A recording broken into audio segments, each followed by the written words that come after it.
Hello ladies and gentlemen, I'm Joseph Novichkov, Senior Trading Manager with GDM. Today's session outlook, first day of the week, Monday. We're going to take a look quite briefly with the commodities and the currency pairs over here at the board. And of course, I'm going to focus on something much more important that is going to happen during the week. And this is from the fundamental side of the market. Right now, we're looking at the crude oil chart here. We've seen on Friday two of our targets achieved. Prices climbed as high as $54 a barrel, as you can see.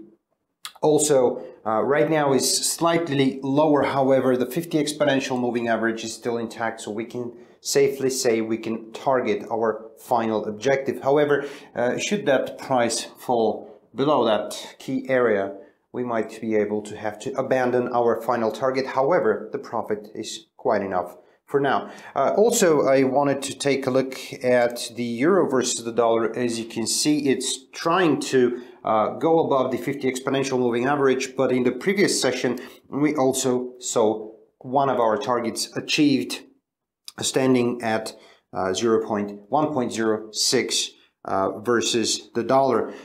Also, we're still going to keep our bearish scenario intact in the midterm, short to midterm. However, for now, we would like to find further confirmation of our bearish scenario. And also, British pound versus the dollar, we can see that it's extending its gains above the 250 exponential moving averages.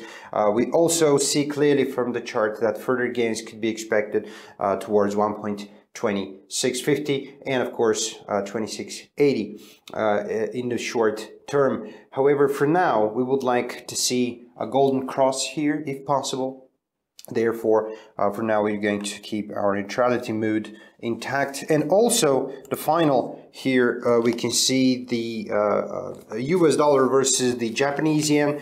We saw some very important headlines this morning about the two-day Trump-Abe summit.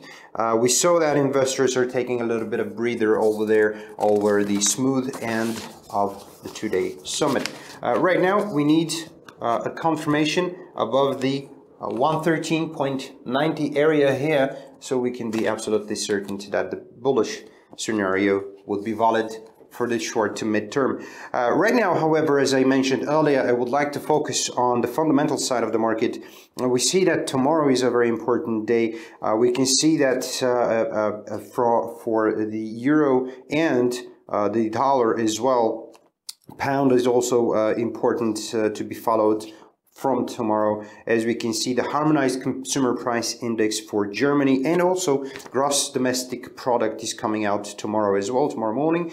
We also see the retail sales for Britain and also producer price index, which is going to be very important. And again, for the euro, we see the gross domestic product year-on-year, quarter-on-quarter as well coming out tomorrow. And of course, the European Commission would release its economic growth forecast. This is also important. So therefore, tomorrow would be very important to follow the euro versus the dollar, pound versus the dollar as well. We might be able to see some volatility in gold as well. As we can see, it's been sought as safe haven in political uncertainties. However, today is a day we're going to determine from the technical side where those currencies and commodities are going, and of course we'll follow up on that as well. On Wednesday, of course, we have a very important announcement from Fed Chair Janet Yellen and her speech later in the evening. Also, before that, we have the retail sales for US as well as consumer price index, which is also high volatility expected. And of course, some minor news, average earnings for British economy and climate account change, of course. On Thursday, however, we see the ECB's monetary policy meeting. Also, later in the day is going to start the EU Leader Summit. So you can see how important news we have for the whole week for the euro versus the dollar, the British pound versus the dollar, and also gold And of course, probably we might be able to see some movement on the Japanese yen versus the dollar as well. So that's all about the most important of today and during the week. We will, of course, keep you up to date and see you again tomorrow. And of course, don't forget to like or subscribe to our videos and, of course, our trading recommendations. That's all. I'll see you tomorrow again. Bye-bye.